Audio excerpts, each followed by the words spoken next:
Bonnie Wright. I've lost my voice. And we're in the Dream It convention in Paris.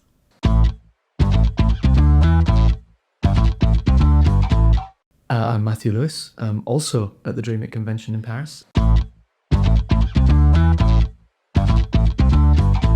And I haven't lost my voice, so I'm going to talk at this volume and try not to whisper as well, which I feel like, because you're whispering, I feel like I have to whisper as well. I feel like I was fortunate to be a Weasley, and we definitely had some humour in our family. So I was always grateful for the kind of silliness and craziness that we had in the Burrows, the Weasley house. So I don't know, just always like, they felt like the moments you could improvise the most, which was rare. So my funniest moments were with my Weasley family. Are you going to make me answer as well? Oh, okay. This is like the one question that I dread for some reason. I didn't find any of it funny. I think that's why. So serious. I know, I was very, very serious, all about the art. Funniest was probably when in the first movie, which we never got to see, but we had a wonderful actor called Rick Mayall playing Peeves the Poltergeist, who was sadly cut from the final movie. And Rick is was a household name in the UK. There was so much comedy, alternative comedy, back in the 80s and 90s, and then had made the transition into films already, done a few big budget pictures, but he was kind of my hero growing up. And at the first read through, he sat next to me, and he was as funny as you could hope and imagine that Rick Mayall would be. And his comedy was always very, and it was completely irreverent, but also quite naughty, let's say. And he didn't change any of that, even around children. And that was one of the funniest days I ever had. And it's a shame that no one ever got to see it at home, because he was brilliant. I'll go, so you can take a breather. Poor Bonnie soldiering through it here. She did so well. The relationship with characters changed. Neville and I were very, very similar when I was younger. I mean, I wasn't really. They didn't cast me in the role because of my acting ability. Let's say that it was because Neville and I were just so close. And as we both evolved, both him as a character and me as a person, we kind of diverged a little bit as we got older. But I look back very fondly on him, really. I think it's one of those that when you're younger and he's kind of a nerd and a bit of a geek, and you kind of think, oh, it's just, I don't really want to play this. At 15, 16 years old, you think I'd rather play someone a bit cooler, a bit more heroic. But then obviously Neville develops into that, and as you get older, you look back and you think actually he was a real champion of people like that, people that were maybe bullied at school, or people that didn't naturally seem like someone who was going to be outgoing and charismatic, and yet was still able to do the right thing and be a hero and save the day. And so I look back and I'm feel quite privileged to have been able to play that character, and certainly when I come to things like this and I meet people who have been inspired by Neville and that they could relate to him, that warms my heart a little bit. So yeah, I certainly have grown to love him a lot more than perhaps I did when I was younger. I don't know if you can hear anything I say, Baldry. I was just fortunate with Ginny that she had such a massive, evolution. And she really kind of surprised me in the sense that when we were first doing the movies, the books hadn't come out. So kind of where Ginny went was such a, exciting and kind of scary evolution. To take on such a big role that kind of obviously had the love interest with Harry. And I think my love for her has always just kind of strengthened the more people I meet who loved her, and they kind of helped them in moments that was difficult or made them feel confident. So I think my love for her has grown the more people I've met who, like her character, impacted her life.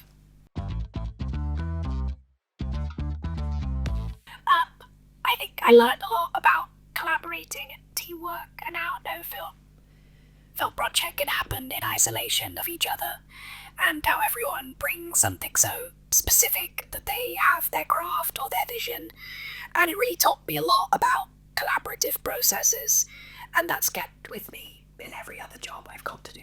Yeah, very very similar actually. I actually had this conversation with David Bradley last night at the hotel, in that I don't feel like I learned a huge amount about acting or the craft really on Harry Potter. It was a big machine, and it's so unlike anything that I've done since. It's such a unique entity, what we did on those films, that there wasn't really much. I don't really know how useful it was in terms of learning to act, which probably sounds crazy with all those amazing actors around, but it was everything I feel like I've learned came after. But what I did learn, being around those guys like David and all the rest, was the way that they conducted themselves on a film set. Particularly how to be a lead actor, which is far more than just performance. It's about setting the tone of the set, the environment that you can create by your behaviour and your professionalism, and it's having been around people at the very top of their field, these actors, the greatest actors of their generation, and yet to see them behave so generously as performers, to be so kind with us as kids and have so much patience with us, and really be team players, like Bonnie was saying, and try to make the best picture they could for everyone, not just for themselves. That's something that I've carried with me. Whenever it's not very often, but every time I see a performer behaving in a way that is perhaps unbecoming, I always just am reminded that that's just not.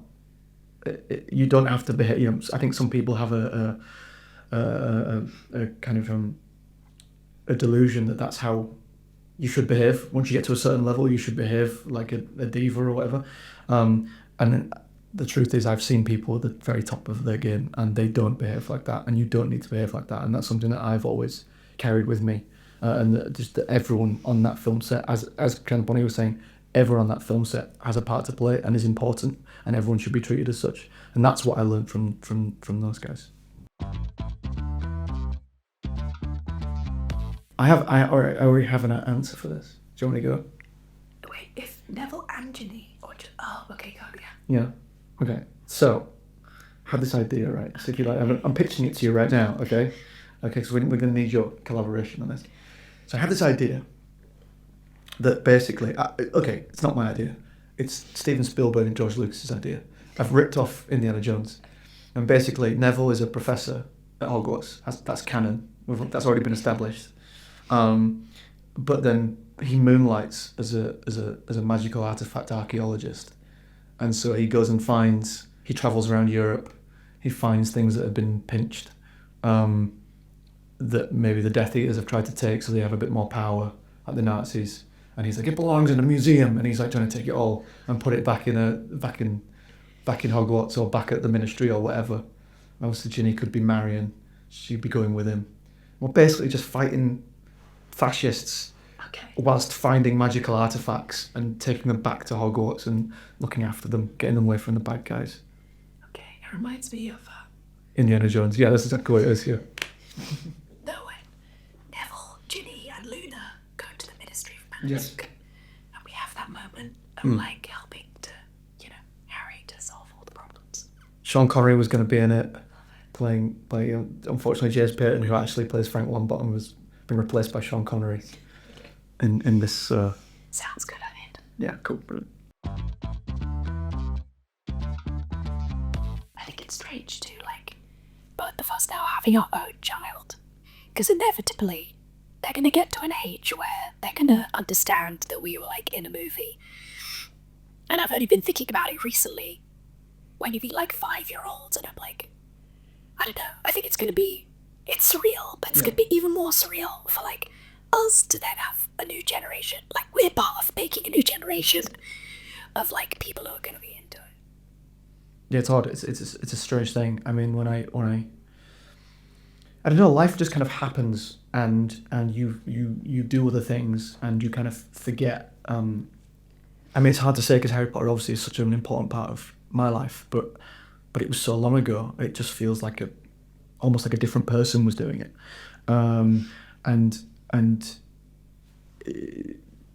you suddenly meet people, young kids who are into it, and you think, gosh, you weren't even born when we finished. Never mind when we started.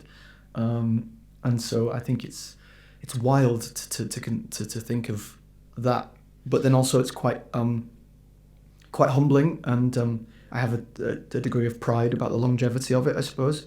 I don't know. I always grew up watching things from previous generations. I grew up watching Star Wars from the 70s, Ghostbusters from the 80s, stuff like that.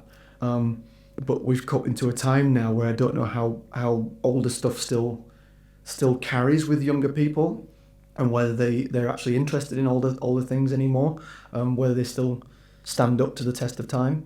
And so it's quite nice to think that the thing that we made actually is still being appreciated by new generations, because you never know if it's going to be able to have that longevity. So it's nice to know that we do, albeit, yes, it makes me feel very old.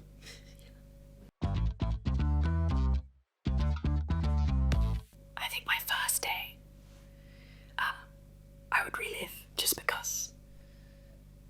To, like, bring it back into my memory, I would love to, like, re-experience that. And, like, you can never recreate your first day somewhere when you then have 10 years of experience. Like, if I could relive that and how new everything felt and, like, out of body. But then at the end, it felt, like, so normal. So I'd love to relive that first day. I think I would like to relive any day actually when I was younger, sort of younger than 16, maybe even younger than 18, where I was around some of the older guys, whether it was Alan Rickman, Robbie Coltrane, some of the guys that we've sadly lost, because I as I say, I was very similar to Neville, and I didn't really have the courage to talk to any of them, despite them being, eminently approachable and friendly.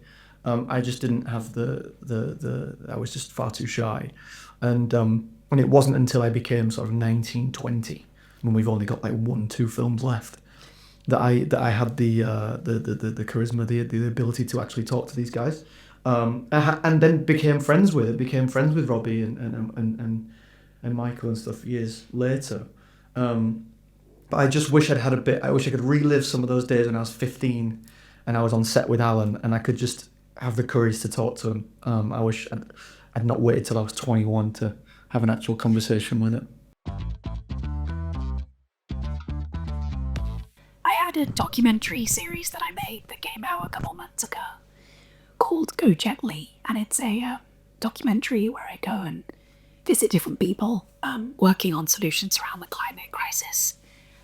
So that's how you can watch that. And then I just recently started a platform for families and children that's basically helping families to have more resources and ideas to deepen their connection to the natural world.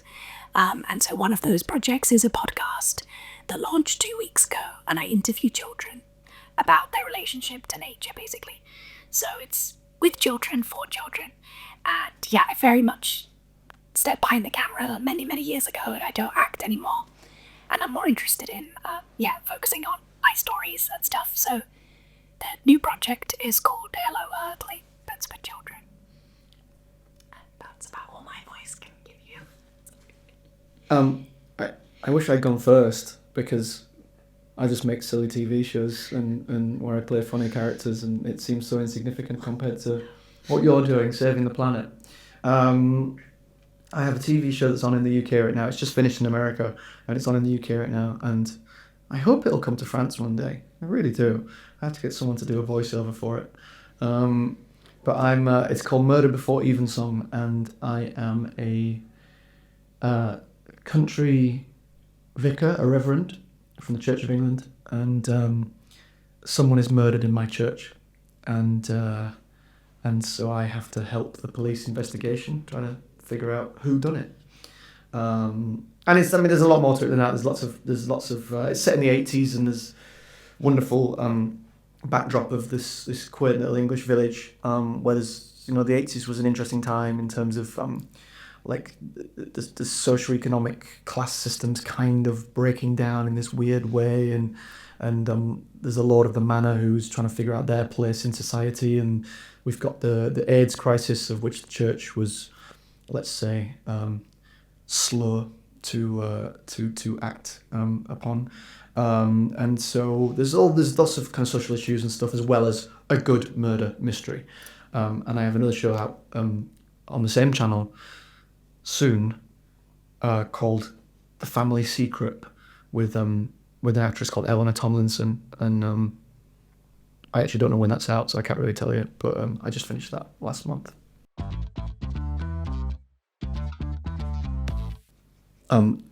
Very, very quiet. Very, very loud. Luckily. You're a great storyteller. That's not in 3 words. Okay. Luckily. Great storyteller. So I can be quiet. I mean, that was funny when I said that, but a champion of, well, that's a champion, so forget the a. Okay, champion of, I was going to say Earth, I'm going to say people. Champion of people, because it's well, I don't need to explain it. You get the idea. Champion of people. I'll say better words. Eloquent. I'm going to be here all day. Just Eloquent. Just keep going. Eloquent and riveting storyteller. Wow, I would never describe myself as that. That's lovely. Thanks, Bon. One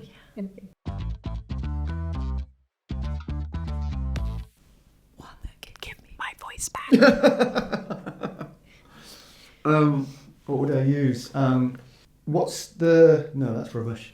A portkey, is that a spell? Or is that like a charm or something? Does that not count? Oh, okay. It's apparating. Spell. Yeah, is it? That'd be great. I'd love that. Being okay, apparating. I don't know what the spell is you say. Is there actually any Latin that you say when you apparate, or do you just do it? Is it like a sort of whispering where you want to go? It's kind of well, you would say that, wouldn't it? Well, yeah, I would do that then and whisper where I would go. So, Bonnie and I actually both live very transatlantic lives. We're both in the US, but obviously our families and stuff are still back here in Europe. And so I don't know about Bonnie. I terribly have a god-awful carbon footprint. And if I could not do that, and I could just apparate across the Atlantic, that would make both my life and the planet a lot happier.